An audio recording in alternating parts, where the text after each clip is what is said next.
ఓం శ్రీ గురుభ్యో నమః. Intermediate Sanskrit second year important questions అనమాట. బోర్డ్ ఆఫ్ తెలంగాణ వాళ్ళ పేపర్ ఇంపార్టెంట్ క్వశ్చన్స్ చెప్తున్నాను ఇవాళ. ఫస్ట్ క్వశ్చన్ నేను క్వశ్చన్ వైజ్గా ఎక్స్ప్లెయిన్ చేసుకుంటూ వెళ్తాను. ఫస్ట్ క్వశ్చన్ వచ్చేసి వర్డ్ టు వర్డ్ మీనింగ్స్ ఉంటాయి. మీకు వర్డ్ టు వర్డ్ మీనింగ్స్లో 2 లెసన్స్ ఉంటాయి. సాధువర్తనం, గాయత్రి, నీతి, గీతావళి అని. మనము ఆ లెసన్ నుంచి ఒకటి, ఈ లెసన్ నుంచి ఒకటి వస్తాయి కాబట్టి సాధువర్తనంలో 6 శ్లోకాస్ చదువుకుంటే చాలు. సో ఇది వర్డ్ టు వర్డ్ మీనింగ్స్ రాసేటప్పుడు ముందు ఇంట్రడక్షన్ రాయాలి, దాని తర్వాత పదవి భాగం ఉంటుంది, దాని తర్వాత వర్డ్కి మీనింగ్, దాని తర్వాత మీనింగ్. ఈ ప్యాటర్న్లో రాయాలన్నమాట. అప్పుడు 6 మార్క్స్ వస్తాయి. సో 2 ఇస్తారు, మనం ఒకటి రాస్తే చాలు. నెక్స్ట్ సెకండ్ క్వశ్చన్ వచ్చేసి SA questions from poetry. SA questions జనరల్గా కుముద్వతి, పరిణయము లెసన్స్ ఉంటాయి కానీ అవి అంత మ్యాటర్ ఎక్కువ ఉండదని చెప్పి నేను రుద్రమదేవి, నృసింహావిర్భావ ఈ 2 లెసన్స్ సజెస్ట్ చేస్తాను అనమాట. సో 2 లెసన్స్ చదివితే మీకు ఖచ్చితంగా ఒక క్వశ్చన్ ఇందులోంచి వస్తుంది. 6 మార్క్స్ వస్తాయి. ఎస్ఏ క్వశ్చన్ రాసేటప్పుడు ఇంట్రడక్షన్ రాయాలి, ఒక 2 పేజెస్ వరకు రాయాలి. సాంస్క్రిట్ లైన్స్ మీ ఇష్టం, రాస్తే రాయొచ్చు, లేకపోతే లేదు. కొంతమంది సాంస్క్రిట్ లైన్స్ ఉంటే ఎక్కువ మార్క్స్ వేస్తారని అనుకుంటారు జనరల్గా, అది ఎగ్జామినర్ని బట్టి ఉంటుంది. థర్డ్ క్వశ్చన్ వచ్చేసి SA questions from prose, same Somadatta Charitam, భాతృవాత్సల్యం ఈ 2 లెసన్స్ సజెస్ట్ చేస్తాను నేను. థర్డ్ లెసన్ కూడా ఉంది కానీ భిషజ వైషజ్యం చాలా బాగుంటాయి ప్రోజ్ లెసన్స్. భిషజ వైషజ్యం ఆప్షనల్ అనమాట. మీకు ఆల్రెడీ అది తెలిసిందే, వెంకట్రావు గురించి డాక్టర్ ఉంటాడు కదా, దాని గురించి అది ఒకసారి చదువుకుంటే చాలు. ఈ 2 లెసన్స్ పర్ఫెక్ట్గా చదువుకోండి. ఇది కూడా అంతే, ఇంట్రడక్షన్ రాయాలి, 2 పేజెస్ ఎస్సే రాయాలి. తర్వాత ఫోర్త్ క్వశ్చన్ వచ్చేసి నాన్ టైల్ క్వశ్చన్స్ ఉంటాయి. నాన్ టైల్ క్వశ్చన్స్ సెకండ్ ఇయర్లో చాలా చాలా ఈజీ చేశారు సాంస్క్రిట్ ఫస్ట్ ఇయర్ కంటే. ఎందుకంటే న్యాసరక్ష, అనురవం ఈ 2 లెసన్స్ ఈ 2 లెసన్స్లో ఉన్న క్వశ్చన్స్ చదువుకుంటే చాలు, మీకు 8 మార్క్స్ వచ్చేస్తాయి అన్నమాట. Each question carries 4 marks. వాళ్ళు ఎగ్జామ్లో 4 క్వశ్చన్స్ ఇస్తారు, మనం 2 రాయాలి. మనం 2 లెసన్స్ చదువుకొని వెళ్తున్నాం కాబట్టి మనకు తెలిసిన క్వశ్చన్స్ 2 కంపల్సరీ ఉంటాయి. కానీ రాసేటప్పుడు మాత్రము చాలామంది మెటీరియల్స్లో ఉండదు, ఇంట్రడక్షన్ ఉంటుంది దీనికి. ఇంట్రడక్షన్ రాసి ఆ క్వశ్చన్కి రిలవెంట్ ఆన్సర్ రాస్తే సరిపోతుంది. చాలా మెటీరియల్స్లో ఇది లేదు కాబట్టి పోయిట్ గురించి ఎవరు పోయిట్, లెసన్ నేమ్, అక్కడి నుంచి తీసుకున్నాము, ఆ 3 విషయాలు రాస్తే మనకి ఫుల్ మార్క్స్ రావడానికి అవకాశం ఉంటుందన్నమాట. ఫిఫ్త్ క్వశ్చన్ వచ్చేసి ఆంటేషన్స్ ఫ్రమ్ పోయిటరీ అన్నమాట. జనరల్గా నేను ఎట్లా సజెస్ట్ చేస్తానంటే ఎస్ఏ క్వశ్చన్స్ ఎందులోని చదువుతామో మనకి యాంటేషన్స్ కూడా, ఆ యాంటేషన్స్ కానీ దీని కాంటెస్ట్ కానీ 2 రకాలు పిలుస్తాము, అందులో నుంచి చదివితే బెటర్ అనమాట. ఎందుకనంటే కొంచెం మీకు ఆన్సర్ ఎస్ఏ చదివి ఉంటారు కాబట్టి దాని కొంచెం ఆ సిచ్యువేషన్ అది అర్థం అవుతాయి. రుద్రమదేవి, నృసింహావిర్భావ లెసన్ చదివారు కాబట్టి ఆ 2 లెసన్స్ నుంచి యాంటేషన్ చదువుకుంటే సరిపోతుంది. సో ఇంకొక ట్రిక్ ఏంటంటే ఎగ్జామ్ పేపర్లో మనకి యానిటేషన్లో, దాని తర్వాత షార్ట్ ఆన్సర్లో, 1 వర్డ్ ఆన్సర్లో ఒక్కొక్క లైన్ కనిపిస్తుంది. సాంస్క్రిట్ లైన్స్ క్వశ్చన్ పేపర్లోనే సాంస్క్రిట్ లైన్స్ ఉంటాయి. క్వశ్చన్ వర్డ్స్ తీసేసి ఆ 3 లైన్స్ని మీరు ఏదైతే ఎస్ఏ రాస్తారో ఆ ఎస్ఏలో ఇంక్లూడ్ చేసుకుంటే ఆ సాంస్క్రిట్ లైన్స్ మీకు ఎస్ఏలో కూడా కనిపిస్తాయి. అంటే చదవాల్సిన అవసరం ఉండదు కానీ మన క్వశ్చన్ పేపర్లోంచి తీసుకొని అందులో రాసుకోవచ్చు. సో అట్లా రాసుకోవచ్చు. ఇట్లా సిక్స్త్ క్వశ్చన్ వచ్చేసి యానిటేషన్స్ ఫ్రమ్ ప్రోజ్ అనమాట. ఇందాట్లానే 2 లెసన్స్ ఇప్పుడు చదువుకుంటే చాలు. సోమదత్త చరితం, భిషజ వైషజ్యం ఈ 2 లెసన్స్ చదువుకుంటే చాలు. యానిటేషన్స్ రాసేటప్పుడు ఏంటంటే ఇంట్రడక్షన్ రాయాలి, లెసన్ నేము, పోయెట్ నేము, ఎక్కడి నుంచి తీసుకున్నాము, ఆ 3 విషయాలు అందులో ఉండాలి.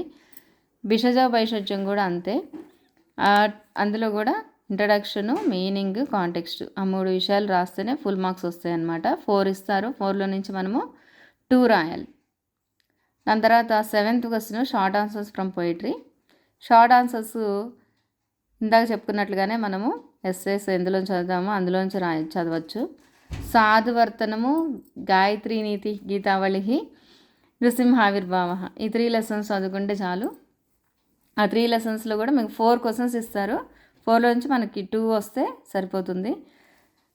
6 మార్క్స్ వస్తాయి అన్నమాట. ఈచ్ క్వశ్చన్ క్యారీ 3 మార్క్స్, మనకి 6 మార్క్స్ ఇందులోంచి వస్తాయి. దాని తర్వాత 8th question short answers from prose. దీనికి కూడా అంతే 6 మార్క్స్ వస్తాయి. భ్రాతృవాత్సల్యము, వృక్షరక్షిక పితామహి, ఇంకా ఆ 2 లెసన్స్ చదువుకుంటే చాలు. మనకి ఓన్లీ 4 లెసన్స్లో నుంచే షార్ట్ ఆన్సర్స్ ఉన్నాయి. ఈ 2 లెసన్స్ చదువుకుంటే సరిపోతుంది అన్నమాట. 4 క్వశ్చన్స్ ఇస్తారు, మనం అందులోంచి 2 రాయాలి. Each question carries 3 marks. దాని తర్వాత 9th క్వశ్చన్ వచ్చేసి very short answers from poetry అనమాట. ఇక వెరీ షార్ట్ ఆన్సర్స్ అయితే ఇక అన్ని లెసన్స్ చదవాల్సి ఉంటుంది. ఇందులో ఇంపార్టెంట్ చెప్పుకోవడానికి ఏమి ఉండదు. పోయిటరీ నుంచి 9th క్వశ్చన్, ప్రోజ్ నుంచి 10th క్వశ్చన్ వస్తుంది. 11th క్వశ్చన్ వచ్చేసి లెటర్ రైటింగ్ ఉంటుంది. చాలా చాలా సింపుల్. లెటర్ రైటింగ్ 5 మార్క్స్ మనకు వస్తాయి. మీరు జనరల్గా లెటర్ రైటింగ్ అనేసరికి బాడీ ఆఫ్ ద మ్యాటర్ ఏం రాస్తారంటే హిందీలో రాసేస్తూ ఉంటారు. అట్లా రాయొద్దు. కొంచెం అన్నా కొంచెం కష్టపడి సాంస్క్రిట్లోనే రాయడానికి ట్రై చేయండి. 1, 2, 3 1, 2 ఖచ్చితంగా చదవండి లెటర్స్. థర్డ్ లెటర్ ఆప్షనల్ అనమాట. జనరల్గా మన 4 లెటర్స్ ఉన్నాయి. ఫస్ట్ నుంచి ఒకటి, సెకండ్ నుంచి ఒకటి వస్తుంది ఎగ్జామ్లో. కాకపోతే ఇంకొకటి చదువుకుంటే బెటర్ అని మా స్టూడెంట్స్కి మాత్రం థర్డ్ది కూడా చదవమని చెప్తాను. తర్వాత 12th క్వశ్చన్, 13th క్వశ్చన్ సంధి నుంచి వస్తాయి అనమాట. మొత్తం 100 మార్క్స్ పేపర్లో మనకి 16 మార్క్స్ సంధి నుంచే వస్తాయి. చాలా చాలా ఇంపార్టెంట్.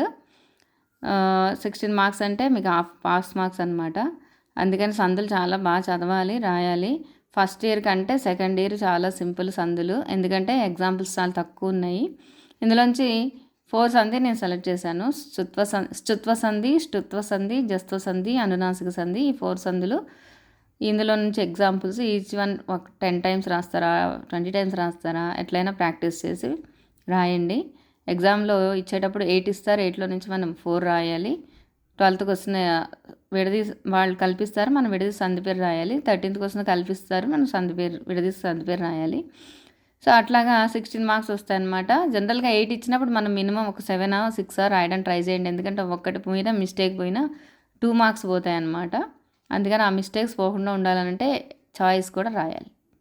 తర్వాత 14th క్వశ్చన్ శబ్దాసు ఇంతకుముందు చెప్పుకున్నట్టుగానే జనరల్గా మేల్ జెండర్ నుంచి ఫీమేల్ జెండర్ నుంచి అందులోంచి ఒకటి ఇందులోంచి ఒకటి వస్తాయి. నేను కొంచెం సింపుల్గా ఉంటుందని చెప్పి మేల్ జెండరు బోత్ జెండర్స్ అంటే నపుంసలింగం కొంచెం సిమిలర్గా ఉంటాయని చెప్పి నేను ఇందులో నుంచి ఇచ్చాను. వణిక్, మరుత్, గుణిన్, విద్వస్ ఇవి మేల్ జెండర్స్ అనమాట. కర్మను, నామను, వపుషు, మనస్సు ఇవేమో బోత్ జెండర్స్ అంటే నపుంసలింగ శబ్దాస్ నుంచి. ఇవి చదువుకుంటే చాలు. శబ్దాస్ రాసేటప్పుడు మాత్రము సైడ్ హెడ్డింగ్స్ మస్ట్ అండ్ షుడ్గా రాయాలి. ఒక బాక్స్ మెయింటైన్ చేయాలి. నీట్గా ప్రజెంటేషన్ ఉండాలి. ప్రథమ విభక్తి, ద్వితీయాల అప్ టు సప్తమ విభక్తి వరకు రాయాలి. ఏకవచనం, ద్వివచనం, బహువచనం, సింగులర్, డ్యూయల్, ప్లూరల్ అంటాం కదా, అది కూడా రాయాలి. మెయిన్ హెడ్డింగ్స్ లేకుండా రాస్తే మార్క్స్ రావు. సో మనకి 8 మార్క్స్ రావాలి అని అంటే ఇట్లా రాయాలి. సో 15th క్వశ్చన్ సమాసాలు. చాలా చాలా సింపుల్ సమాసాలు. అందులో మనకి చాలా ఈజీగా ఉన్న సమాసాలను 4 సెలెక్ట్ చేశాను. అవ్యయీభావ సమాసము, ద్విగు సమాసము, ద్వంద్వ సమాసం, బహువ్రీహి సమాసము. ఇందులో ఉన్న ఎగ్జాంపుల్స్ మొత్తం అన్నీ చదవాల్సిందే. విగ్రహవాక్యం మస్ట్ అండ్ షుడ్గా రాయాలి.